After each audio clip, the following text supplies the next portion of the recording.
Bueno, ahí está. Pues estamos. Pues Bueno, que nada. ¿por Nuestra dónde empezamos? sesión 1 o de consultoría cruzada. Sesión una, toma uno. Venga, versión 1. Venga, pues hola, Javier, me han hablado que eres un profesional del aprendizaje, pero no del aprendizaje de los individuos, sino de cómo aprenden las organizaciones. Y dado que yo tengo una organización en la que somos 35 personas, pues me gustaría empezar contigo este viaje de cosas, bueno, en las que me pudieras ayudar a ver dónde tengo que poner el foco, porque encima en nuestro caso somos una empresa que lo que estamos intentando construir es una inteligencia colaborativa, pero no queremos ser lo típico de en casa del herrero del el cuchillo de palo. Así que, bueno, me importa mucho los sistemas, el cómo aprendemos, el cómo hacemos las lecciones aprendidas. Por ejemplo, tenemos un Excel en el que todos los días, el ideal es que lo hiciéramos todos los días, obviamente hay personas que lo hacen todos los días, hay personas que lo hacen una vez a la semana, donde metemos los fuck-ups. Entonces, cada vez que la cagamos, lo compartimos en público y en transparente para eliminar esa vergüenza. Estamos viendo que eso es súper positivo porque al principio había una resistencia, pero cuando desde el presi la caga y lo dice en público y lo expone y no pasa nada, y de eso además sacamos un aprendizaje o también una lectura positiva, pues es más fácil que todos tengamos ese repositorio. Entonces ese repositorio está teniendo un montón de contenido, luego además nos lo leemos, nos damos feedback los unos a los otros. O sea, eso como simplemente iniciativa nos está permitiendo que ya no solo aprendamos a nivel humano, sino que eso se escale a otros sitios. Luego también me preocupa mucho la parte de procesos, de cosas que a veces son muy sencillas o la complejidad, ¿no? Pues no sé, ahora estaba hago mucho pues como si fuera un podcast, me pongo en modo coña y en nuestro grupo de Telegram pues tenemos un lenguaje, oído, cocina, contraseña, un tipo de instrucciones. Entonces, cada vez que tenemos una reflexión importante, pues la compartimos ahí para fijarla y que eso llegue a todos los sitios. O sea, decía, pues una tontería, ¿no? Por ejemplo, tú sales de una reunión y a veces de una reunión hay un montón de trabajo que hacer.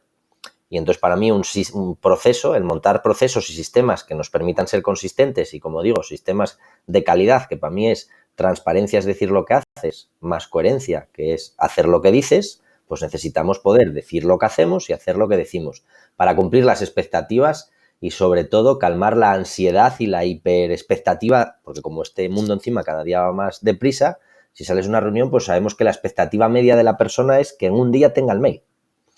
Entonces, a veces veo que algo tan sencillo como eso, pues la persona dice, bueno, no, lo voy a tardar 3 días, pues ya lo mando todo terminado. Yo os digo, no hagáis eso nunca. Terminamos la reunión y 2 horas después superamos la expectativa mandando un mail diciendo, oye, en esta reunión hemos acordado estos 4 puntos. La hoja de ruta es el punto 1, el punto 2, el punto 3 y el punto 4. El punto 1 os lo voy a mandar, si tu cerebro piensa 2 días, di 6 para poder disfrutar del viaje. Este tipo de cosas, que son, yo digo, culturales, me importaría mucho un poco tener la visión tuya o que me vayas oyendo cómo podemos todo esto ir aposentándolo y cimentándolo. Y me callo. Soy tu cliente. No, por Dios. A ver, yo soy profesional de esto porque me dedico a esto, efectivamente, y me dedico porque me inquieta, en realidad.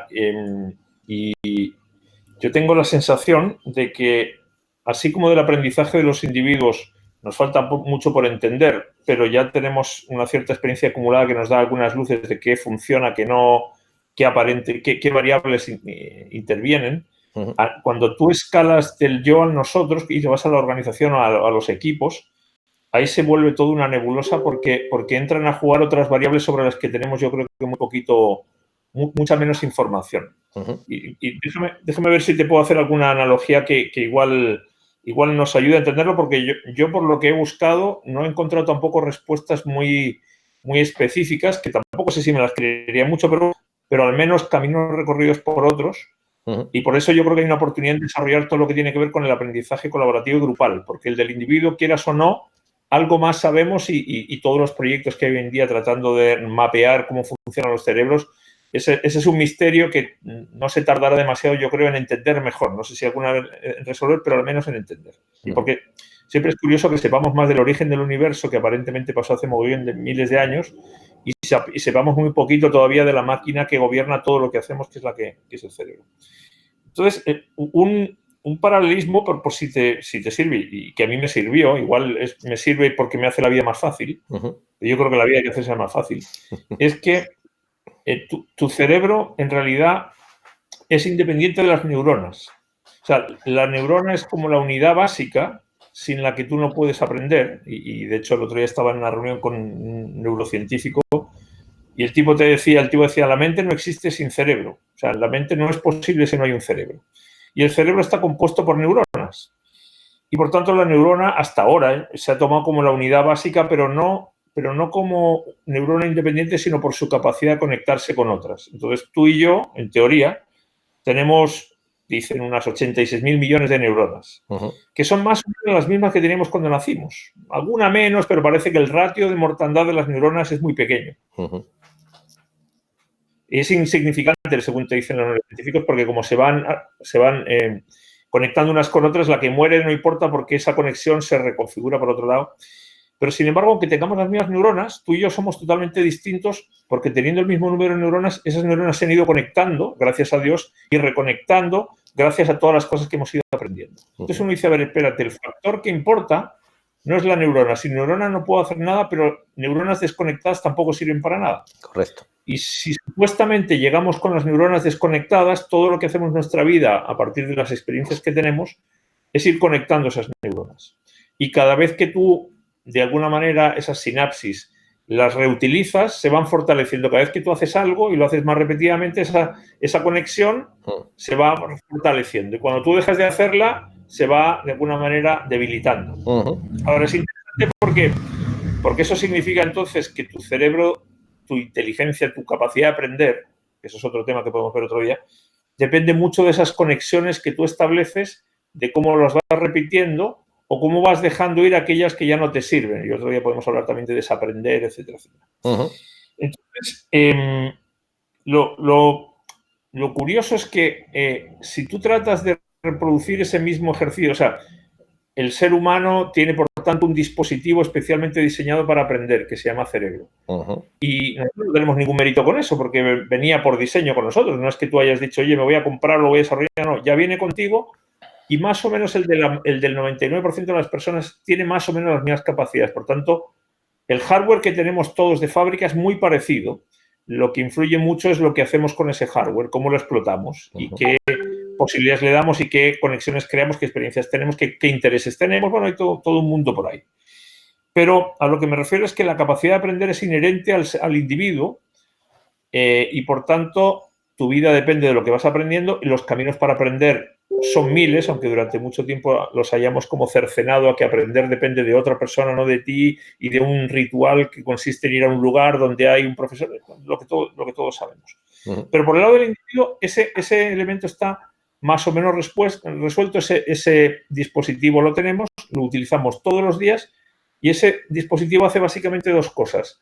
Ir acumulando la experiencia que vamos teniendo y luego, cuando tú la necesitas, te la entrega cuando te hace falta, que es lo que yo llamo gestionar el conocimiento. O sea, yo voy a poner a redactar algo y si antes no lo aprendí, no lo puedo hacer.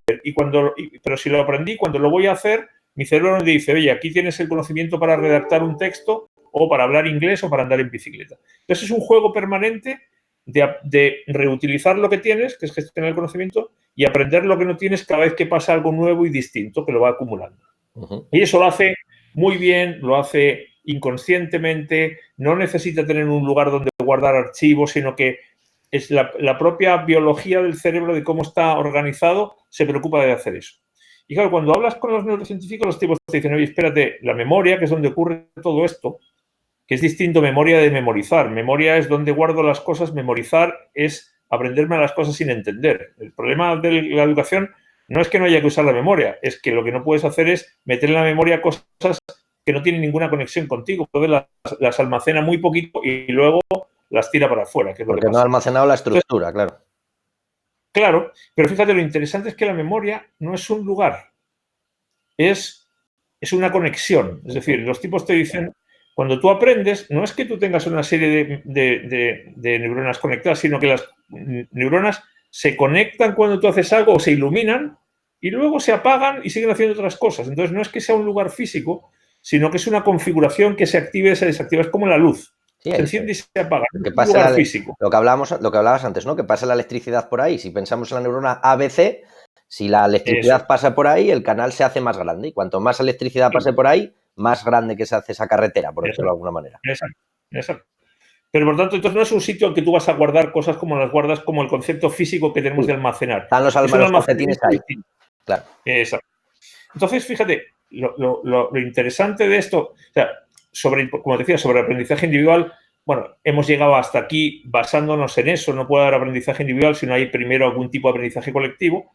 Y sobre eso, aunque nos falta por entender mucho cómo ocurre eso, sabemos que eso ocurre más o menos así y sabemos que, por tanto, aprendemos mucho mejor si tenemos una experiencia, si esa experiencia la tratamos de almacenar, si hacemos un proceso de reflexión que nos permita entender por qué nos ha pasado lo que nos ha pasado o nos ha pasado una cosa distinta. Y, de alguna manera, yo diría que la manera de enfrentar el aprendizaje en los individuos y en las organizaciones hasta ahora siempre se ha manejado de una manera que yo encuentro que ha sido económicamente rentable, sencilla, pero poco natural. Es decir, si tú en una empresa normal hablas de aprender o de aprendizaje, todo el mundo entiende que hay un catálogo de cursos, hay un área responsable de eso que es formación, hay un presupuesto para eso y hay todo un ritual que es reproducir el ritual del colegio y la universidad y eso más o menos está instalado. Es un concepto muy reduccionista, pero está instalada esa lógica de que para aprender hay que hacer cursos, de que tú escuchas a un profesor y si tú te fijas eso es un proceso que tiene muy poco que ver con el proceso natural que siguen los seres humanos. Yo siempre digo que la mejor manera de entender cómo aprende un niño, o sea, una persona, es tener un hijo. Porque como tú no te acuerdas de cómo aprendías como cuando tenías 0 años, sí que puedes verlo cuando tu hijo tiene 0 años y dices, hostia, este tío aprende y no es porque yo le diga lo que tiene que aprender, no sabe leer, no tiene que hacer exámenes, no le importan las notas, si se equivoca y hace fuck-ups, le da lo mismo, sigue aprendiendo. Entonces, tú te das cuenta que el aprendizaje es un instinto del ser humano, de todos los animales en general, pero que el ser humano lo ha perfeccionado, o sea, que tenemos un dispositivo que funciona con muchos más registros que lo que pasa con los animales. Entonces, ese instinto natural, lo que hacemos luego en el sistema educativo es capaz de decir, oye, mira, a ti lo que te interese da lo mismo, cómo quieras aprender da igual, si tú quieres jugar, juega en tu casa, aquí se viene a estudiar, bueno, y ahí lo que hacemos, que otro día lo podemos hablar también si quieres, es destruir, entre comillas, es censurar y coartar ese instinto natural que tienen las personas, que luego lo desarrollan por fuera, porque tú sigues aprendiendo montones de cosas y no puedes evitarlo. Bueno, en resumen, cuando tú vas a una organización y tú te planteas, ok, yo sé más o menos, tengo algún entendimiento de cómo ocurre este fenómeno en el ser humano. Yo sé que si quiero que alguien aprenda, lo mejor que le puedo dar es un desafío que le importe y entonces que él lo va a intentar y posiblemente se va a equivocar y si se equivoca va a querer entender por qué y ahí aparece todo el proceso. Pero tú vas a una organización y dices, coño, ¿y cómo aprende una organización? O incluso una pregunta previa, ¿será importante que una organización aprenda o que un ser humano aprenda? Porque hay veces que uno da por obvias determinadas cosas y yo, este año que, como sabes, estoy viajando a España todos los meses por esta idea mía de volverme para allá, lo que he hecho ha sido hablar con un montón de directivos en organizaciones y les he dicho, oye, te voy a hacer tres preguntas muy simples. La primera, ¿es importante que las personas aprendan? Y todos me han dicho, coño, sí, y yo como directivo sé que he llegado hasta donde he llegado por todas las cosas que he ido aprendiendo a lo largo de mi vida. Y muchas de ellas informales y fuera del proceso educativo formal. Entonces me dicen, sí. Primera respuesta, sí. Les digo, oye, segunda pregunta, ¿será importante que aprenda una organización? Y los tipos dicen, coño, efectivamente, al ritmo que están pasando las cosas y los cambios, una organización que es muy buena haciendo algo no tiene cómo asegurar que va a seguir siendo vigente y va a sobrevivir mañana o pasado mañana. Entonces, ¿es necesario? No es suficiente. Por tanto, no me puedo quedar solamente con ejecutar. Tengo que seguir aprendiendo, innovando, lo que sea, para mejorar lo que hago, cambiarlo, hacer una cosa distinta, lo que sea. Entonces, todos los directivos me han dicho, si mi empresa no aprende, se muere. El País Vasco, por ejemplo, se fue al carajo Fagor, que era un buque insignia de Mondragón. Nadie se lo podía imaginar. Y como esas hay millones. Entonces, tú dices, a ver, ser inteligente, que te vaya bien, es condición necesaria, no suficiente. Entonces, todos a los que les he preguntado me han dicho, sí, mi empresa tiene que aprender. Entonces he dicho, hostia, la tercera pregunta es la más fácil. ¿Cómo aprende tu empresa? Y los tíos todos, te lo juro, se quedan diciendo, hostia, pues no lo sé. Hacemos formación y dices, sí, yo sé. Pero la formación va dirigida al individuo. tenemos procesos, procedimientos. Bueno, ahí hay parte del conocimiento, pero generalmente los procesos, procedimientos no son de uso diario, muchas veces están muertos de risa, desactualizados. Entonces, es una parte de tu conocimiento, pero las cosas van tan rápido que cuando vas a mirar aquello dices, coño, esto ya no me sirve, esto ya... Entonces, todos los días se me ha quedado así diciendo, hostia, pues no lo sé. Y yo le digo, coño, en la pregunta 2 me has dicho que tu empresa no vive sino aprende. Sí. ¿Y no sabes cómo aprende tu empresa? Hostia, pues no. Entonces, da la sensación de que ahí hay un desafío que si a los directivos no les interesara no habría mucho que hacer y que si estuviera resuelto pues tampoco, pero yo lo que he visto hasta ahora en mi limitado acceso a lo que estoy revisando es que eso permanentemente es una preocupación para las empresas y no tienen una respuesta. Y de nuevo, no basta y no tiene tanto que ver con qué es lo que pasa a nivel de individuo, sino qué es lo que pasa a nivel de organización. Y termino todo este rollo para contarte lo mismo. En una organización, mi diagnóstico es que si tú te tomas a los individuos como la metáfora de la neurona, efectivamente un equipo, una organización, el conocimiento y el aprendizaje no está en los individuos, sino en la interacción, relación, conexión, flujo que establecen entre ellos. Y claro, cuando tú te vas a mapear eso en las organizaciones, en todas, yo escucho lo mismo. No sabemos lo que hacen los de al lado, a mí me contratan individualmente, me despiden individualmente, me promocionan individualmente. Entonces, el mapa de conexiones suele ser muy débil. Claro. Tú puedes mapear quién habla con quién, pero empiezas a ver quién te provee conocimiento y empiezas a establecer que, aunque tengas muy buenos individuos, la potencia del grupo está pues, casi siempre por debajo de la capacidad de los individuos. O sea, el todo es menos que la suma de las partes. Y ya y cierro esta parte para que sea más diálogo que no rollo mío. No. Te conté, yo hace poco hicieron unos experimentos, hicieron uno bien interesante porque les pidieron a 20 aficionados a la hípica que pronosticaran el resultado del Derby de Kentucky, que es el evento deportivo más antiguo en Estados Unidos. 20 tíos que no se conocían, que eran aficionados, los tíos hicieron su pronóstico de los 4 primeros clasificados y luego les dijeron, juntaron a los 20 y les dijeron, oye, hacer un pronóstico, pero ahora como los 20, como grupo. Los tíos hablaron, consensuaron, hicieron un pronóstico. Se corrió el Derby, no acertó ni Dios.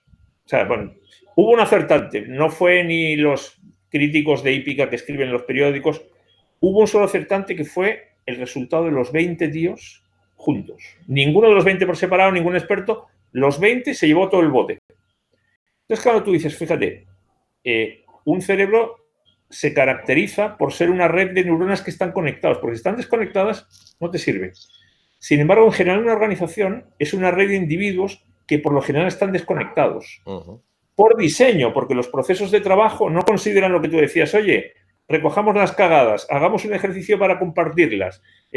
No hay espacios. Mi experiencia con las empresas todos los días te dice que están tan obsesionadas en ejecutar que nunca dejan espacio para reflexionar, y no reflexionar al final, reflexionar al principio, antes de hacer algo, reflexionar durante, reflexionar después, sistematizar lo que haya que sistematizar, compartirlo y difundirlo para que esté disponible para otros, porque mi fuck up, si solamente me beneficio yo, aprendo yo, no aprende mi organización.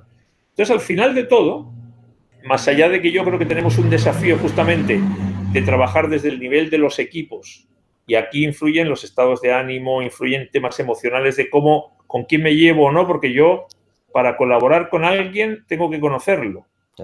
Y la gente en las empresas no se conoce. Y tengo que tener algún tipo de vínculo contigo, si no, no colaboro, y si no colaboro, no podemos aprender como empresa.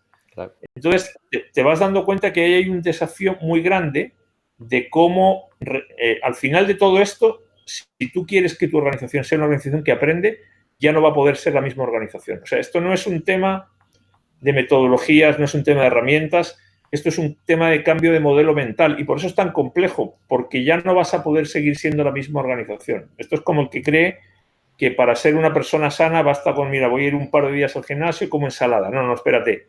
Esto, si de verdad crees en ello, significa dormir distinto, comer distinto, descansar distinto, trabajar distinto. Entonces, te tienes que replantear, no es una capa extra que le coloco. Mira, hago lo mismo de antes y además aprendo. No. Esto es una capa que es transversal. Entonces, me obliga a repensar mi organización desde el diseño de cómo hacemos, cómo entregamos, cómo desarrollamos, cómo compartimos, cómo conversamos, todo. Y cierro mi rollo para escucharte a ti. No. O sea, 100% de acuerdo. De hecho, bueno, o sea, siguiendo un poco con la metáfora, ¿no?, que planteas. Yo lo que me encuentro, vuelvo a lo mismo, desde un punto de vista de exploración. Además siempre decimos que los humanos utilizamos el grado de la tecnología más compleja para explicarnos a nosotros mismos. Por eso me gusta lo de pues, el hardware, el software, como ahora mismo eso es la tecnología más tal, pues nos reducimos a nosotros mismos, que somos algo muchísimo más complejo que no somos capaces de entender, y entonces utilizamos lo que hemos sido capaces de entender fuera para metaforizarnos a nosotros mismos y entendernos, ¿no? Entonces, pero siguiendo con la metáfora, que me ha gustado mucho la de las neuronas, las redes sinápticas, la mielina y las conexiones esas, porque ahí entramos ya en uno. Como no está en ningún sitio, es física cuántica. Porque estará cuando esté y podrá ser diferente en función de cuando lo necesites en el espacio-tiempo, y entonces ya empezamos a perdernos en un entorno de decir, hostia, ¿y esto no está? No está. Y no existe, no existe. Pues está al servicio cuando lo necesitas. Y eso, claro, a mí lo que me lleva es en esa transformación que estábamos diciendo ahora, decir, oye, el tiempo, ¿no? Entonces estamos en el día a día, la empresa está diseñada para ejecutar y dar un delivery, pero no para el learning. Entonces yo, por ejemplo, en casa siempre digo, chicos, learning y delivery, las dos cosas. Y es más, y para mí es al revés. El delivery no es mi misión es el learning. Ahora, para poder tener espacios de aprendizaje, necesito entregar. Y no es al revés, no es, bueno, es que mi misión es entregar y ya si puedo aprendo. No, porque entiendo que como seres vivos, a nivel neuronal o individual, venimos a crecer. Porque lo decías antes muy bien, en tanto en cuanto como animales, nuestros superpoderes, que tenemos una capacidad de aprendizaje, y yo entiendo el aprendizaje como la modificación del comportamiento en función del conocimiento o la experiencia de cada uno. Si no hay modificación de comportamiento, para mí no hay aprendizaje. Podrá haber adquisición de conocimiento, pero no hay aprendizaje. En plan, sí, yo ya sé que fumar es malo, pero yo sigo fumando una cajetilla. Pues cojonudo, el conocimiento lo tienes, pero no has decidido pagar el precio del aprendizaje, porque, oye, ese precio del aprendizaje es muy caro, te implica una transformación entera de tu ser, y un cambio de hábitos, y un cambio de rutinas, y una desprogramación de esa parte también del cerebro que está habituada y que tiene sus chutes dopamínicos, etc., y que le es muy costoso y muy caro cambiar. Entonces, ahí hay un tema de coste que, si lo pensamos desde un punto de vista de, pues eso, de cambio, es claro, ¿no? La otra que me encuentro es exactamente igual, siguiendo la metáfora, es, vale, si los individuos, yo siempre digo que los humanos somos las neuronas de las organizaciones. Entonces, como bien dices, como no hay neuronas que son un espacio para almacenar, pero sí que vemos a los humanos como si fueran neuronas donde se almacena la información. Entonces, hostia, si pierdo a este humano, cuidado, porque este es un humano crítico, es el único que sabe hacer esto en mi empresa. Así que si lo pierdo, mi empresa no es capaz de hacer esto. Ya, pero eso es un humano isla. Entonces yo ahí digo que en las empresas seguimos en 1990, que en realidad Internet no llegó a las empresas, porque si pensamos en el cerebro ampliado de los humanos, pues podríamos pensar en Internet. Un sitio, bueno, donde teóricamente todo se comparte y fluye, etc. Más allá de no me voy a meter en la parte de si el control o no el control del Internet, ¿no? Pero cuando vamos a las empresas, igual que la información está en silos, está en departamentos, no pasa de unos sitios a otros. Y hoy, por ejemplo, estaba con un cliente en el que el reto era que quiero que las preguntas que haga un cliente puedan ser respondidas por otro cliente. Así de fácil.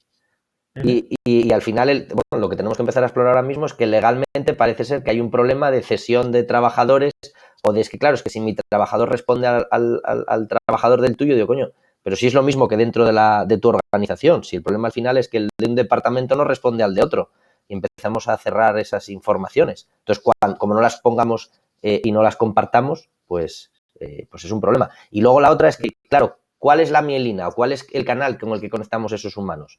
Y yo creo que estamos en un modelo de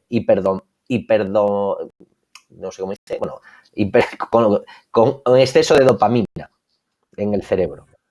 Entonces, si seguimos con esa metáfora, pues igual que cada vez consumimos más estímulos y nos enchufamos a los móviles y buscamos recompensas mucho más rápidas y queremos la respuesta instantánea, y hace 15 años yo preguntaba a un humano Y a día de hoy pregunto a Google porque me lo da en síncrono, sin coste de oportunidad y ¡pum! Ahí ya lo tienes, que sería eso que tú explicabas antes. Lo tengo aquí, lo quiero, perfecto. Ya no lo tengo aquí, bueno, lo tengo aquí, lo tengo en la base de datos ampliada que se llama Internet, pum, pum, lo cojo, lo llevo. Vale. Pero eso a las empresas no ha llegado todavía y entonces eso genera que como tenemos ese exceso de velocidad, pues tampoco hay esa parte de procesamiento y de reflexión, que a mí es una de las cosas que me asusta del estado actual.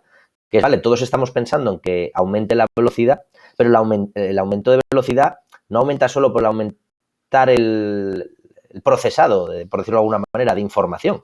Eso serían los chutes dopamínicos, ¿vale? Mueves más información, mueves más datos, ya. Pero los digieres, los procesas, los estructuras, haces algo con ellos, descubres nuevas conexiones con los otros humanos, o los coges y los vomitas, porque estamos en un efecto reactivo de consumo. Y ahí es donde me centro, es, oye, vale, venga, pues yo ahora ya me lo aplico a mí mismo, ¿no? Entonces, vale, muy bien, yo como jefe de mi tribu respondo a la pregunta que decías uno, sí. Bueno, pregunta uno que hacías era si es importante aprender, ¿no? Sí. Bueno, pues yo voy a romper una lanza. Digo que no, sí es importante aprender, pero es una lección. Entonces, muchas veces estoy cansado ya de escuchar lo del long time, que tenemos que estar aprendiendo todo el rato, es obligatorio. Sí, y entonces siempre lo estamos enfocando desde el miedo. Entonces yo al final digo, oye, nuestro cerebro, amor, miedo. Aprender, si te mola aprender, es que no puedes no aprender, fin. O sea, no es una lección, tú eres un ser vivo, por lo tanto aprendes en tanto en cuanto interaccionas con el sistema exterior. Y como el sistema exterior cambia, pues tu sistema aprende, fin. Y como el sistema exterior cada vez cambia más rápido, pues tu sistema interior se adapta y se tiene que adaptar. Ahora, a mí, mi padre me pide que le ponga a grabar el DVD y entonces yo le puedo decir a mi padre, papá, aprende tú a grabarlo. Y mi padre me puede decir, no me importa, hijo, es que ya para eso te tengo a ti. Y entonces es una lección también consciente de decidir, oye, ¿quiero aprender o no quiero aprender o qué cosas quiero aprender? Entonces, la pregunta es, ¿aprender es importante? Para mí la respuesta es no, es inevitable. No puedes no aprender, aunque quieras, no puedes no aprender. No es una lección. Otra cosa es que desde tu conciencia puedes elegir conscientemente qué quieres aprender para mejorar tus probabilidades de supervivencia, de disfrute, de placer. Si aprendes por miedo, si aprendes por amor, si aprendes lo que te gusta o si aprendes por lo que tienes que aprender para el mercado para no quedarte fuera, bla, bla, bla, bla, bla, bla, que ahí ya podríamos hablar otro rato, ¿no? El punto 2 es si aprende la organización. Claro, decías lo del mapeo. Organización, claro. Claro, para mí, por ejemplo, de hecho, nuestra misión es esa. O sea, nosotros existimos porque precisamente la misión de mi empresa es ser capaces de mapear, hacer un escáner de ese cerebro y ver cómo se conecta la luz por un sitio y detectar que esa conexión, que esas 7 personas que no aparecen en ningún sitio, gracias a que ahora, claro, podemos mapear muchas cosas, porque ese cerebro, voy a decir que, bueno, pues hoy puedo mapear que estoy hablando contigo, a quién le he enviado los mails, con quién me he hablado por WhatsApp, con quién he hablado con Telegram, sacar unos nodos y dibujar unos grafos y ver, pues mira, es que Dani es un nodo que se conecta con estos otros 200 y con estos 7 recurrentemente y se conecta muchísimo, y con estos no. Y ver qué nodos conecto y qué no conecto. Y entonces empezar a saber qué relaciones tengo, cómo me conecto, y ahí podemos empezar a hacer ese escáner, que sería un mapeado vivo de lo que está sucediendo, para empezar a ser conscientes. Como digo yo, sencillamente es igual que un escáner, es, hostia, se enciende la luz ahí. Ah, eso es el neocortes. Ah, vale. Bueno, pues eso mismo lo estamos haciendo ahora las empresas. Claro, esto no lo puedes mapear todavía en el mundo real. Se mapeará, obviamente, en el futuro, pero a día de hoy lo haces, o sea, decirte, pues si tú pones unas cámaras y grabas en la máquina de café, que para mí sería la mielina de la organización, o las cañas de después, que enjuagan que esos dos individuos, como bien dices, para que se interrelacionen, tienen que poder conocerse y tienen que saber que son del mismo ecosistema y que son neuronas del mismo cerebro. Porque si no, bueno, eso lo llamamos cuando no se reconoce una célula de sí mismo, pues bueno, ya es el organismo luchando contra sí mismo, ¿no? Bueno, eso llámalo cáncer, llámalo alergia, llámalo lo que sea. Pues eso pasa también en las organizaciones. Con lo cual ahí ese mapeo se está empezando a hacer, pero claro, volvemos a lo mismo. No creo que tengamos más de 10 años sacando datos de esto, 20 años. ¿Vale? Obviamente, si tú ahora entras en Microsoft Teams, por ponerte un ejemplo, y tienes una empresa que son 5.000 personas y explotas todos los datos que tiene Microsoft Teams, pues es que está todo. Si es que veo a quién escribes, veo los mails que mandas, veo... Ahora, el explotar y conectar todos esos puntos es muy difícil y estamos en pelotas todavía. Entonces, eso, hacerlo en la parte informal, me parece que de verdad es donde todavía está la información, porque dentro de los silos que hablamos, la información en las empresas está en los sistemas informáticos y en los cerebros humanos. Y donde está disponible en tiempo real es en los cerebros humanos, porque esa está actualizada siempre. Bueno, o necesitamos las dos, porque a lo mejor un humano se quedó con la versión 3, otro tiene la versión 5, otro tiene la versión 19, y en el reporte tienen la versión 12 y resulta que el presidente de la compañía está por la versión 30. Entonces yo al final digo que ahí, bueno, es que en realidad esto es como lo del año, no estamos en el año 2020. Hay países que están en 1400, hay países que están en el 1700, hay países que están en el 1900 y habrá países que están en el 2300. Y esa asincronicidad es como extraña y es como que buscamos que todo sea síncrono en tiempo real y no lo es. Y la tercera pregunta que hacías era ¿cómo lo haces? ¿No? ¿Qué estáis haciendo? ¿Cómo aprendéis? ¿Cómo aprende tu empresa? Claro, al final vuelvo a lo mismo. Y ahí me quedo con la otra. Y vuelvo a la metáfora del cerebro que contabas, ¿no? O sea, ¿cómo aprende el cerebro? Pues el cerebro lo que hace es, como tú bien decías, ¿no? Refuerza, o sea, entendemos que el cerebro aprende cuando conecta la neurona A con la B con la C y hace un camino, y ese camino, si se recorre varias veces, ese canal por el que pasa esa electricidad, cuando yo tengo que mandar una electricidad, puede ir por un camino que es un hilo muy pequeñito, es como el agua, yo me lo imagino así siempre, ¿no? Entonces yo me imagino que aprender es, hay un hilo muy pequeñito y hay un hilo muy gordo, porque han pasado muchos camiones ya. Entonces, cuando llega la nueva electricidad y tiene que elegir por qué camino ir, pues es fácil. Va a ir por el camino gordote, que es por el que ya ha pasado la electricidad un montón de veces. Claro, el problema es que, ¿cómo aprende tu organización? Pues para mí es, ¿cómo soy capaz de que mi organización, aprender para mí es modificar el comportamiento, por lo tanto es, ¿cómo soy capaz de que ese camión que viene por mi cerebro, en lugar de coger la autopista, coja el camino de cabras? Porque cuando coge el camino de cabras, entonces deja huella, entonces quita el césped, entonces empieza a aparecer piedra, después ponemos asfaltado y después empiezan a ir los caminos por ahí. Entonces, para mí es detectando virus o hackers que se tiren al monte y salgan de la carretera. Y esos no dejan, para mí, no dejan de ser individuos conectores. Por eso a mí me parece súper importante la figura de los conectores, de los humanos conectores transversales, porque son los que tienen que saltar a conectar esas neuronas, porque como a día de hoy, si fuéramos 5 neuronas, hay algún humano que tiene que hacer de mielina. Algún humano tiene que hacer ese viaje. O algún canal de comunicación. Llámalo Telegram, llámalo Teams, llámalo teléfono, llámalo WhatsApp, llámalo Slack, llámalo lo que quieras. Pero por algún canal tenemos que montar para que esas 4 células se conecten y se puedan conformar. Porque para mí aprender es conectar nuevos puntos que no teníamos. Entonces, ¿cómo conectamos nuevos puntos que no teníamos? Con exploradores y exploradoras. ¿Y cómo los fijamos? ¿Cómo fijamos esas rutas? Pues esa sería la diferencia entre explorar y conquistar. Entre, bueno, dicho de otra manera, entre el delivery y el aprendizaje. Que necesitamos exploradores. Necesitamos gente centrada en aprender. Porque encima el comportamiento que desarrollamos los humanos cuando estoy explorando es totalmente diferente a cuando estoy entregando. O sea, es otro cerebro, aunque sea el mismo. Yo lo veo cuando estoy en mi pueblo y me pongo en modo explorador. Mi cerebro no tiene nada que ver, o sea, es otro ser humano. El cerebro, el hardware, como bien dices, es el mismo, pero yo no soy el mismo. Entonces, ¿cómo generamos, cómo nos convertimos en ambidiestros? ¿Y cómo hacemos? Pues al final yo siempre me imagino ahí la figura del flash, del cartero, ¿no? La mielina. Entonces, a mí la pregunta ahí sería, pues, ¿cómo aprende el cerebro humano? Bueno, todavía no lo sabemos, pero sí hemos entendido que es desarrollar nuevas conexiones neuronales. Entenderíamos que eso es el aprendizaje en el cerebro humano, ¿no? Sí. Pues en la organización para mí es lo mismo. ¿Cómo desarrollamos nuevas relaciones? Bueno, pues habrá alguno que te diga tomando cervezas.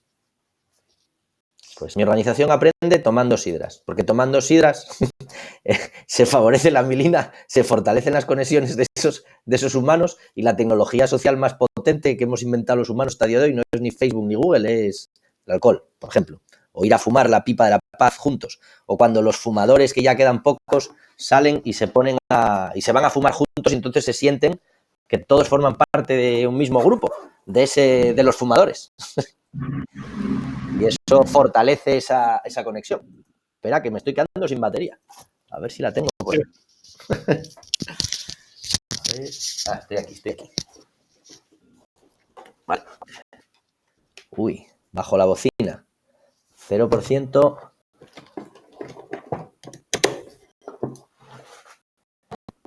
Bien. Llegué.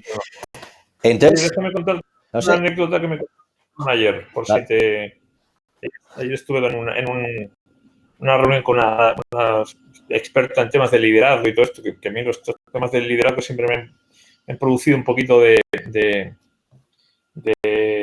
no de repelús, pero como que me dan un poquito para atrás. Pero la tipa contaba una anécdota que le había pasado a ella, como que se le había escuchado ya a Peter Senge, ¿vale? Que fue supuestamente uno de los primeros que yo me leí en su momento La Quinta Disciplina, pero me costó procesarlo, la verdad. Y lo revisé hace un par de años para ver si encontraba ahí muchas respuestas, pero tampoco me entusiasmó. Pero él contaba que una vez le pasó una cosa que le llamaron de una empresa, una empresa grande, creo que no sé de retail de qué era, y resultó que se dieron cuenta que la gente que había producido las mejores ideas que habían dado luego paso a toda una serie de productos o servicios que esta empresa había lanzado al mercado, que le había ido muy bien, habían sido un grupo de amas de casa, o sea, un grupo de señoras de la empresa, pero que se juntaban a la hora de la comida a hacer patchwork, y mientras hacían patchwork, no, fíjate, ni siquiera el objetivo era que tuviera que resultar nada de esas conversaciones, haciendo algo que les importaba y con el cerebro distraído, habían sido capaces de generar y de proveer a la empresa con una serie de innovaciones y de ideas que luego habían sido absolutamente brutales. Y claro, ayer estamos hablando justamente de la relevancia de diseñar esos espacios, porque está bien que tú digas, bueno, luego me voy a tomar unas cervezas, pero tú dices, bueno, ¿y por qué me tengo que ir a tomar unas cervezas para que esto pase? ¿Por qué no me puedo tomar las cervezas como parte? ¿Por qué las cervezas no son parte del trabajo? ¿Por qué la máquina del café siempre se habla como un espacio que es una casualidad? Si te gusta el café... Claro. De hecho, lo que tú dices, o sea, al final, ahora que estamos hablando del diseño del espacio, o sea, si pensáramos en el cerebro sería la oficina, vamos a decir, si trabajáramos en una oficina, ¿no? Y claro, el diseño de los espacios de esa oficina condiciona el comportamiento y la manera de relacionarse. Y ahí lo que tú dices, muchas veces es como, me voy a tomar el café y parece que el café no es trabajo. Hostia, si el café es trabajo. O pararse una hora en el sofá no es trabajo. Hostia, claro, esto es lo que decías antes, es que es darle la vuelta. Que cuando tú vienes de una mentalidad, esto es delivery, tengo que entregar, y de repente ves a 3 personas, ves a 5 que están en el delivery, que no llego, que voy con la lengua afuera, y a 3 en la misma empresa que están sentados en el sofá y se pasan 3 horas, ahí hay un conflicto de 2 culturas totalmente diferentes. Sí, absolutamente. Yo el otro día en Barcelona me preguntaban en un evento, decían, oye, tú ¿qué características has encontrado de las empresas que hayas visto que a tu juicio tienen este tema? No es que esté resuelto, pero están funcionando, les está resultando.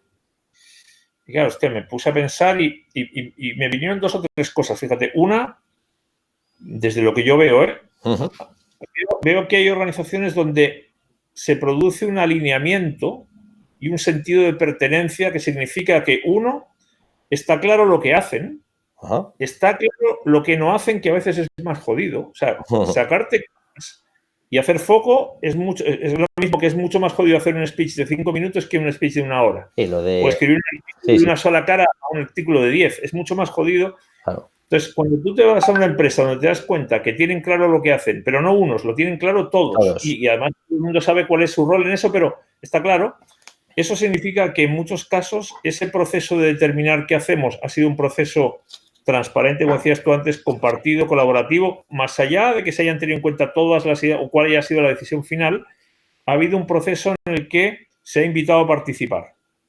Y la gente construye y finalmente construimos algo y nos preocupamos de que todo el mundo y los que llegan tengan claro qué es lo que hacemos, qué es lo que no, por qué no lo hacemos, para qué hacemos esto, el por qué y el para qué son fundamentales. Y si ese por qué y para qué a ti no te encajan, ese no es tu sitio. Claro. Y esa es la primera. Yo por eso, fíjate, yo creo que lo único que uno le debería pedir a un sistema educativo es que cuando tú termines, te conozcas a ti mismo y tengas un proyecto de qué es lo que quieres hacer. Aunque lo cambies 50.000 veces. Me la suda lo que sepas de integrales, porque está bien que sepas, pero si tú no sabes quién eres y por tanto no te conoces, no sabes qué te gusta, no sabes en qué te manejas mejor, en qué tienes más dificultades, tienes que aprender, tanto respecto de ti mismo como de el resto. Porque tu vida va a ser eso, va a ser vivir contigo todos los putos días y más te vale llevar y vivir con un montón de gente, porque si nunca hemos sido muy independientes, ahora menos. O sea, tu conocimiento es tan limitado que o te enganchas con otros o estás muerto. Y la capacidad de engancharte con otros, y era uno de los temas que te iba a comentar antes, es fundamental. Y ahí tú puedes tener las herramientas, o sea, puedes poder, e incluso hasta puedes saber, puedes tener el conocimiento. Pero si no quieres, no hay nada que hacer. Y ese querer, al final, es una negociación entre lo que yo espero y mi organización espera. Entonces, al final, el principal, yo creo, desafío cometido de todas las personas, pero más aún de aquellas que tienen un poquito más de responsabilidad, es cómo me bajo de mi pedestal y me entero y me empapo y empatizo con lo que hace la gente que trabaja conmigo para entender en qué están, qué les preocupa, qué les da miedo, con quién mejor, con quién menos, por qué. Porque si las personas no se pasan la pelota, porque si estamos diciendo que la potencia de la organización no está en el individuo, sino en la relación que establece, la capacidad de establecer esas relaciones es de cada uno, pero es mi misión, si yo tengo más responsabilidad, que eso ocurra. Y esto no va a base de imposición, ya lo sabemos, va a base de seducción. Sí, sí. Y fíjate, ayer esta señora contaba que cuando tú les preguntabas a los directivos qué era lo que esperaban de sus empleados, era capacidad de trabajo. Cuando les preguntaban a los empleados qué es lo que esperaban de los directivos, era empatía y escucha. Entonces tú dices, uno está mirando la producción, el otro, sin decir que no es importante, lo que espero es que me consideres, que me reconozcas, que me escuches, y si no se da ese clima, aunque yo sepa, aunque yo tenga el conocimiento, no voy a querer. Eso hay un estudio muy guapo, no me acuerdo cómo se llama, un psicólogo, es de los años 30, creo. Se llama el efecto, no sé, Storzon, ya lo buscaremos después y lo meteremos en el post bien. Va de eso, pues están haciendo una auditoría para ver si las horas de luz en una fábrica en Estados Unidos pues inciden sobre el tal, ¿no? Y al final, bueno, no cambian nada, pero resulta que se multiplica sube un 50% la productividad. Y dices, hostia, ¿por qué? Pues porque nos habéis pues sencillamente porque se han sentido escuchados, han preguntado y ya está. Si era tan fácil como eso. Eso, yo sé, siempre lo decía mi madre, ¿no? Yo decía, a veces, como estás tan en el delivery, cuando alguien te pregunta algo, tú estás pensando en darle una solución. Y es que ni siquiera hace falta la solución. Vale con que lo escuches. No está esperando tu solución. Solo está esperando, hola, ¿tienes 10 minutos para escucharme? Fin. Y tú que estás en tu delivery, entrega, todo que sea, sientes, no tengo tiempo para escuchar, porque tengo que estar entregando como un cartero que va a toda leche y no le da tiempo porque va con la lengua afuera, ¿no? Sí. Déjame contarte otra anécdota y ahí no sé ni en qué hora andamos, pero déjame una muy simple, porque me gustaría que lo exploráramos otro día. Una de las cosas que a mí me da esperanzas, porque si yo viera que este tema del aprendizaje, por mucho que a mí me entusiasme, me parece que es un mundo por desarrollar, por tanto todos podemos construir y por aprender. Si yo viera que esto a nadie le importa, diría, oye, pues mira, es un hobby cojonudo, pero esto es difícil vivir. Yo lo que veo, con otros nombres, con otros énfasis, es que cada vez hay más conciencia de que esta parte intangible al final es la que hace la diferencia. No hay que descuidar lo tangible, la tecnología, lo que tú quieres, lo duro, pero ya eso lo tenemos resuelto, la parte que tenemos por donde más diferencias se hace es en la otra. Fíjate que un paralelismo que yo he visto mucho, sobre todo en empresas industriales, a mí me toca trabajar bastante con minería, petróleo, y tú te das cuenta que ahí ha pasado una transformación súper interesante, que es lo que ha pasado con el tema de la seguridad. Fíjate que y yo no sabía nada y tampoco sé mucho. Me invitan a un montón de cosas, pero yo no tengo mucha idea. Voy aprendiendo poco a poco, pero tú te das cuenta que en las empresas industriales hace 20, 30 años el tema de la seguridad no era un tema. O sea, el tema era la producción, o sea, el delivery, y sobre todo estas empresas que tienen inversiones gigantescas, ahí se mueven, y por tanto no hay nada que modifique la producción. Todo el énfasis está en la producción. Y la seguridad, pues mira, estos tipos te lo reconocen. Hacíamos cálculos de cuánta gente se nos iba a morir cada año. Claro. El medio ambiente se la sudaba, porque se la sudaba a todo el mundo hace 30 años. El tema del género, hace 5 años se la sudaba a todo el mundo. Claro. Y el tema de las comunidades, de las comunidades... Y sin embargo, tú ves ahora, y yo lo veo porque ya te digo, me toca trabajar con mineras, con petroleras, hoy en día la seguridad ha pasado de no ser nada a estar casi al mismo nivel de la producción. Hoy en día la seguridad te para la producción. Y los tipos te dicen, ¿qué pasaba antes? Correcto. Yo dije, hostia, ¿qué ha pasado para que hayan sido capaces de incorporar en el proceso de producción la seguridad? O ¿qué tendría que pasar para que en el delivery yo incorpore el aprendizaje como parte del delivery o al revés? El delivery como parte del aprendizaje me da lo mismo, que es el desafío. Fíjate, yo estando con el director general de una empresa de metanol, el principal productor de metanol del mundo, que es una empresa canadiense que tiene una planta aquí en Magallanes, en el estrecho Magallanes, ahí donde pasó el Cano dando la vuelta. Yo he ido varias veces para allá. Este tío trabajó muchos años en British Petroleum. Yo tenemos un amigo común inglés. Yo le digo, oye, Alejandro es argentino, el tío. ¿Me puedes explicar qué pasó? ¿Cómo se dio este cambio? ¿Cómo pasó de que la producción fuera el mantra, encima empresas ingenieriles, a que de repente sea la seguridad la que es capaz de parar la producción? Su respuesta fue la siguiente. Hubo gente que estuvo dispuesta a perder dinero. Me dijo así, ¿eh? O sea, hubo gente que dijo, no puede ser que la producción esté por encima del valor de la vida, por ejemplo. Yo sé que voy a perder pasta, voy a ser menos ineficiente si me lleno de controles y si creo un área, lo sé, pero no puede ser que la producción sea lo único. Y yo creo que nuestro desafío a medio o largo plazo es cómo logramos incorporar el aprendizaje al mismo nivel que el delivery, porque el delivery tiene que existir porque tu empresa hace cosas y prestas un servicio, pero al mismo tiempo vamos a incorporar el aprendizaje como si yo no aprendo, no voy a poder.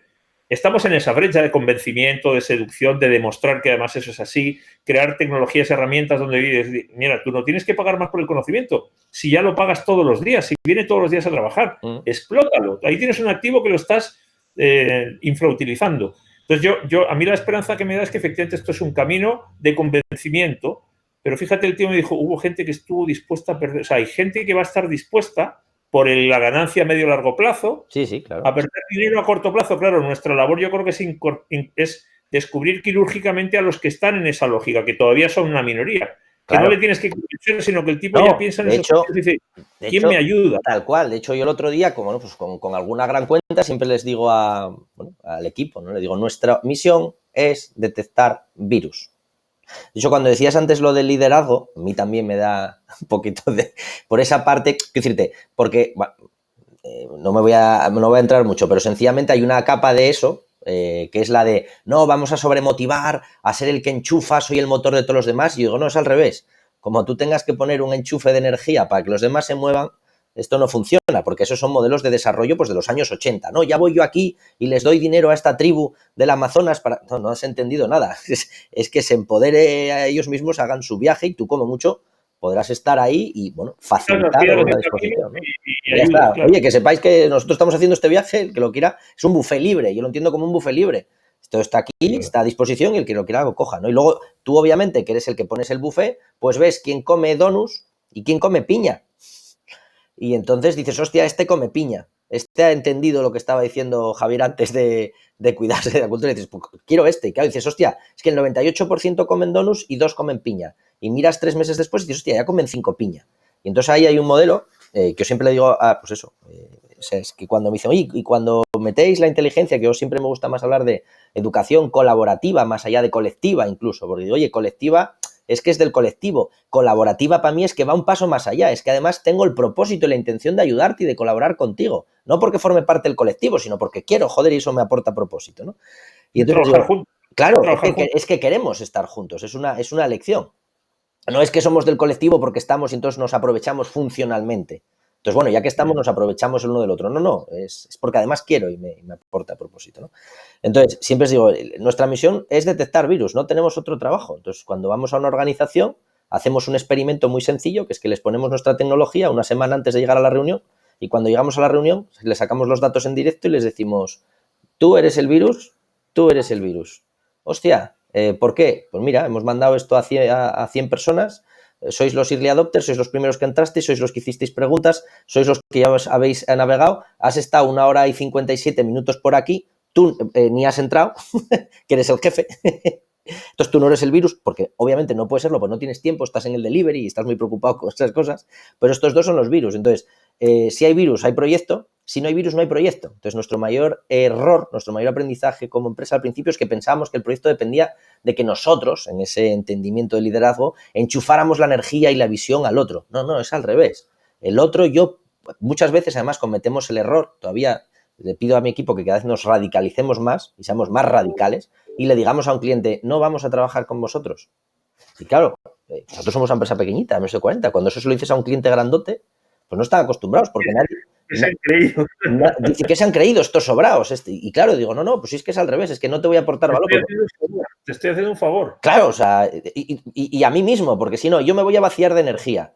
Tú vas a entrar en tal, dentro de 5 meses te habré facturado N, estarás en el mismo sitio, yo sin energía, tú me criticarás por los 50.000 que te has gastado y estaremos mucho peor, lo dejamos aquí ya y no pasa nada. Y a lo mejor dentro de un año o dentro de un mes tú tienes ese virus o has visto eso y entonces claro, dicen, no, es que esto es muy filosófico. Digo, exactamente, es que tenemos que volver a la filosofía. Yo siempre les digo, yo no vendo tecnología, vendo filosofía. Entonces, o compartimos la misma filosofía y luego nos metemos juntos en el equipo a instaurar este virus y a extender este virus, que no deja de ser, claro, hay algunos que dicen, eres un hippie, esto es un mantra. Vale, bien, no pasa nada. Sí, y precisamente como es un mantra hippie y filosófico, pues solo puedo trabajar con el que el del otro lado es un igual. Y él mismo dice, hostia, es que yo soy otro hippie y otro filósofo y yo tengo que contagiar a todos estos. Entonces, ¿cómo lo hacemos juntos? Ah, vale, ahí ya tenemos un aliado, ya podemos empezar. Y eso es lo que te decía antes de ese conector. Si no hay ese, para mí da igual, o sea, da igual que cotices en bolsa, que seas la número 1 o la número 5.000, o sea, estás muerto. Y ahí hablábamos antes del tiempo que va con esto, ¿no? Pues, no sé, Nonaka y Takeuchi, que hablaban de yo, pues, claro, como economista, ¿no? Organizaciones que aprenden. Claro, cuando empezamos a cambiar, cuando los cuadros de mando eran de ingenieros, y bien decías todo eso, claro, o sea, cada vez más no espera, que vamos a capacidades dinámicas, vamos a cómo eres ambidiestro, a cómo eres capaz de aprender para sobrevivir.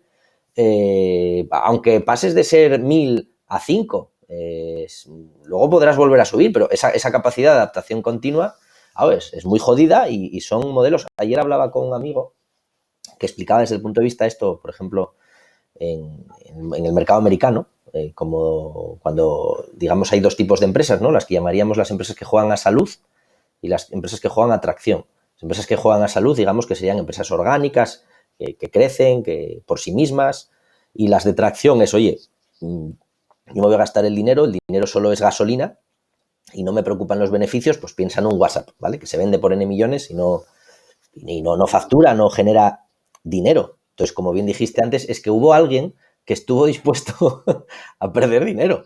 Claro, pues es que es exactamente igual. Para que haya eso, alguien tiene que decir, oye, estoy dispuesto a perder dinero. Y lo que pasa es que yo ahí diría, como economista diría, no, hay alguien lo suficientemente visionario como para decir, voy a ser pionero, porque durante unos años voy a perder dinero, pero es como las green brands. Y nos dicen, no, el capitalismo. Digo, no os preocupéis, somos los consumidores. Si los consumidores valoramos el aceite de palma, entonces no habrá aceite de palma en Nocilla. Y Nocilla ahora te pone, no tenemos aceite de palma. Digo, cabrones, pero si siempre lo tuvisteis. Pues qué bien, habéis aprendido. Y ahora lo que antes era estándar para ti, ahora es una pegatina que te hace diferente. Con lo cual lo que me estás diciendo es, mira qué rápido aprendo.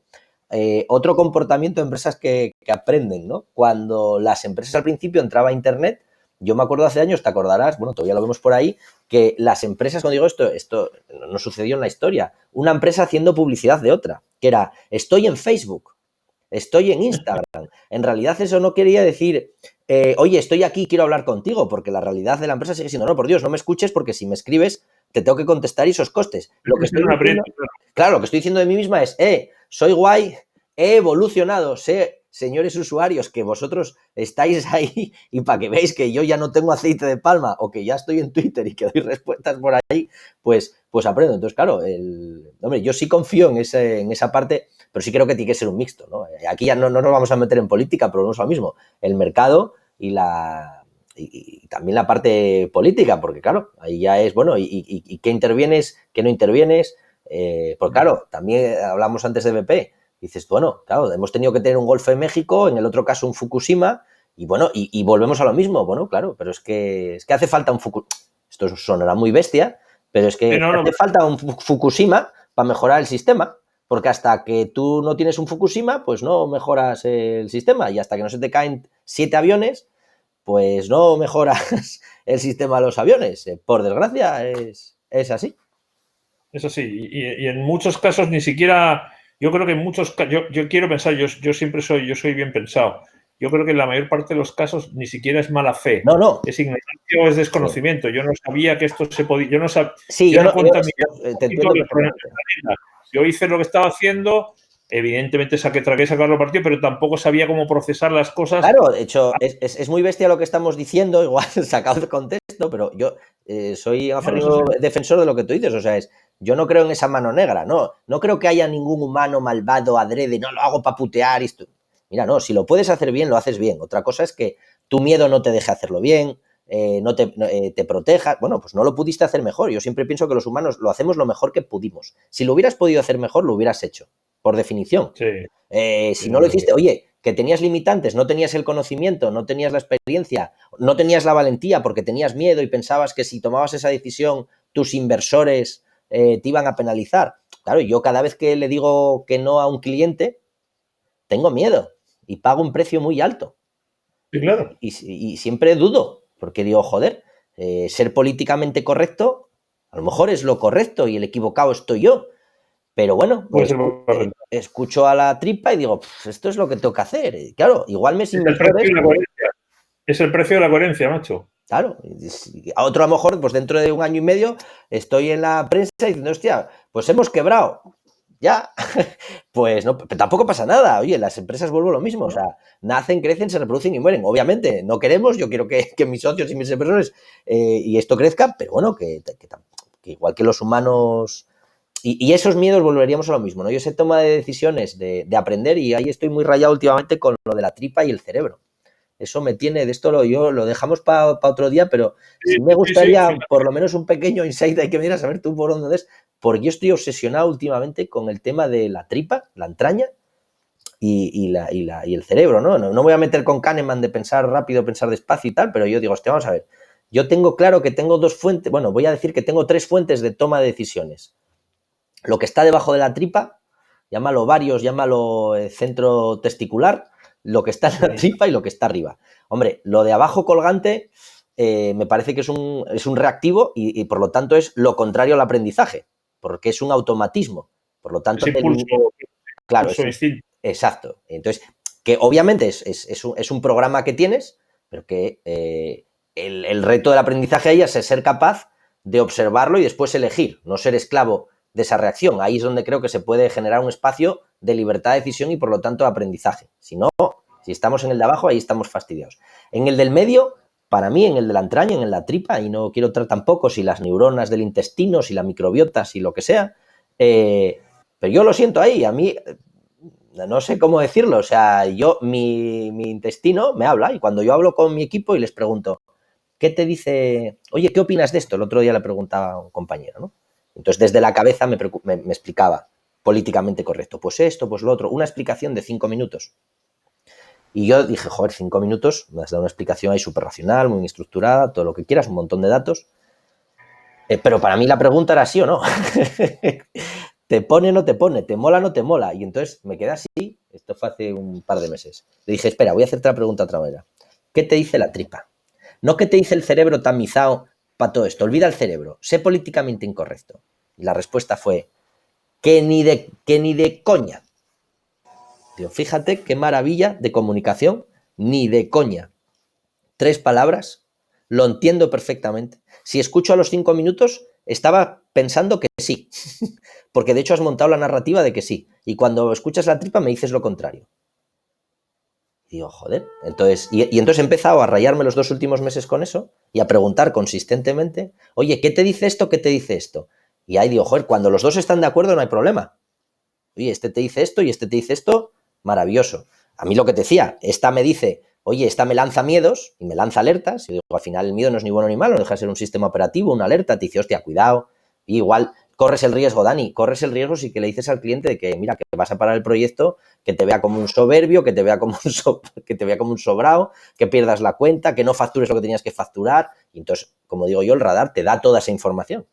Pero claro, tampoco, si caemos en que el radar, porque nos da la información, caemos en hacerle caso automáticamente, tampoco somos libres. Entonces digo, vale, muchas gracias, radar, me has traído el miedo, me has traído la información, ahora yo desde la paz tendré que tomar una decisión que integre esto con esto. Eso obviamente, en esos espacios que hablábamos antes, de reflexión y tal, pues se procesa, se digiere y se hace esa digestión, ¿no? Pero como estás en el día a día, que tenemos comida rápida y tienes que tomar decisiones rápidas, yo he llegado a un punto en el que lo que estoy diciendo a mi equipo, no sé si incorrectamente, hoy lo debatí aquí comiendo en casa, era como que elige consejero, elige consejo, ¿no? Digo, oye, cuando dudes, tripa, que es mucho más rápida, porque lo que me ha dicho la experiencia es que en la cabeza, como mucho, nos ha hecho llegar 3 meses después a lo que ya nos había dicho la tripa, pero no nos atrevimos a expresar o le dimos otra vuelta o no, quiero ver la realidad de otra manera o había un artículo que nos decía que nuestro propio sistema cerebral nos impide aprender, que volveríamos al ejemplo que poníamos antes de la carretera y el tal. Tu tripa te está diciendo, cuidado, deberías de salir por ese caminito, pero claro, tu cerebro y la masa, y como hablamos también del colectivo, del aprender colectivo, otra de las obsesiones que tengo yo ahora mismo es la masa, la gravedad. Entonces, es más fácil aprender en grupo porque si hablamos de aprendizaje como aprendizaje, modificación del comportamiento individual, pues la cultura para mí sería la modificación del comportamiento grupal.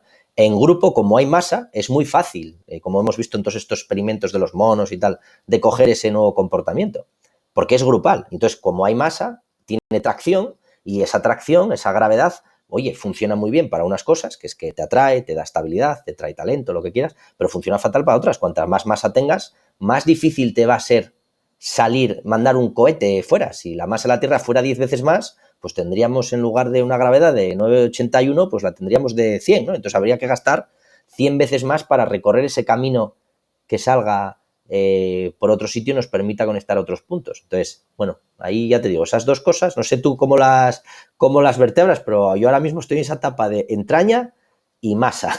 Esto es como... Dame un segundito solo, Dani, que está el jardinero metiendo una bulla con el...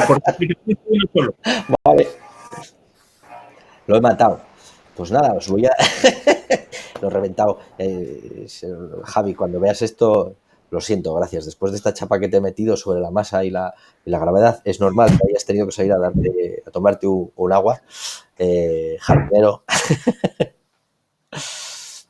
Ya estoy. Es vale, que, vale. joder, macho, está... Oye, solo una cosita, yo voy a tener que ir a llevar tengo que llevar la revisión, pero una cosa que yo lo tengo pendiente y yo creo que puede ser una conversación bien interesante.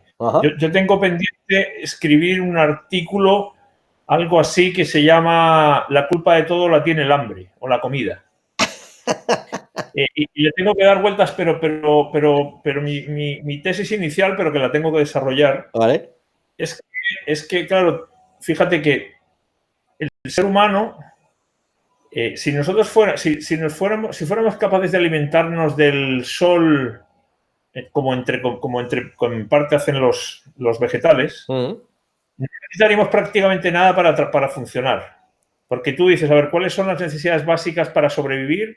Tienes que dormir, pero para dormir te puedes tumbar en el suelo y sobre todo en los sitios cálidos no necesitas más. Respirar, pero es un proceso que mientras haya oxígeno en la atmósfera tú tampoco tienes que hacer nada. Pero claro, te tienes que alimentar. Alimentarte... Sí, dale. Para alimentarte te tienes que mover. Ajá. Porque fíjate, reproducirte es algo que, claro, es un instinto que está... Follar al final es para reproducirse. Y claro, la naturaleza es tan sabia de hacerte que sea algo que disfrutes porque si no la especie no continúa. Entonces ahí la trampa está bien resuelta. Pero tú podrías decir, mira, yo me jodo, pero no me voy a morir si no me reproduzco. Por tanto, si la parte debajo del estómago no la tengo inútil, bueno, me estoy perdiendo algo, pero no me muero. Pero lo que no puedo hacer es vivir sin alimentarme todos los días o cada X tiempo. Hoy en día nosotros ya lo tenemos metido en la cultura, tengo que alimentarme. Entonces, si tú te das cuenta de todo lo que haces al final Y si nos vamos a la esfera profesional, tú trabajas para comer. Tu primera necesidad que tienes que satisfacer sí o sí es el estómago. Porque si no, desapareces. Sí. Claro, antes era más obvio. Y o bien, o tú sabes cultivar la tierra y te alimentas, o si no, sales fuera y al final haces montones de cosas sofisticadas. ¿Para qué? Lo primero, para tener pan encima de la mesa, porque si no, el resto no existe. Entonces yo estoy seguro, y por tanto todo el conocimiento se desarrolla alrededor de la necesidad de sobrevivir, que es alimentarse. Claro, hace 10.000 años, pues tenías un mundo de la agricultura y ahí la necesidad básica, y la necesidad básica que tienen los animales es comer, es alimentarse. Y no matan por joder al otro, no, matan para comer. Y una vez que comen, y una vez que tienen comida, comen hasta hartarse y yo creo que mucho de ese instinto nosotros lo tenemos. Delante de la comida, la gente no se puede frenar por ese instinto de decir, cuando haya comida aprovecho, porque luego no sé si lo hago. Claro. Bueno, detrás de todo esto, yo estoy seguro de que tiene que haber alguna influencia respecto justamente de que en el estómago hay ese otro cerebro que te tiene que dar información, porque es que lo que hay acá nos ha guiado básicamente nuestra vida depende de nuestra capacidad de producirnos alimentos y ahí está la supervivencia. Entonces yo estoy seguro de que ahí tiene que haber un tipo de inteligencia. Algo hay ahí porque es el factor vital que nos permite estar en el planeta. Entonces lo quiero revisar, lo quiero pues trabajar. Nada, ya tenemos... Nos lo dejamos aquí como reto para la siguiente, porque yo con eso también me rayé en su momento, o sea, y ahí podremos hablar de eso, del alimento, de comer. Me gusta mucho como dices, de comer. Ya podemos meter Maslow, que es, oye, ¿comer qué? Pues lo primero comer comida y luego ¿qué necesitas comer? Aspiraciones, ego, reconocimiento, lo que quieras, ¿no? Y luego también la parte de la agricultura, que yo creo que ahí es, bueno, habrás leído el de Harari, que está tan de moda y tal. Pues bueno, yo al final siempre digo que el capitalismo nace con la agricultura, porque al final es donde montamos los sistemas complejos. Ahí está la canción que un amigo mío me pone siempre de Oso Balú, el del libro de la selva, que dice, no, mamá naturaleza te lo da. Tú vete por ahí, lo que pasa es que no nos atrevemos. Entonces, pero bueno. Oye, pues Javi, no, nada. Si te parece. Hecho, tenemos reto entonces para el mes que viene. Cojonudo. Pues hablamos, tío, un gustazo. Oye, un placer, buen viaje para el otro lado del Atlántico. Exacto. Y nada, nos estaremos cruzando. Sí, tú te vienes ahora para acá, ¿no?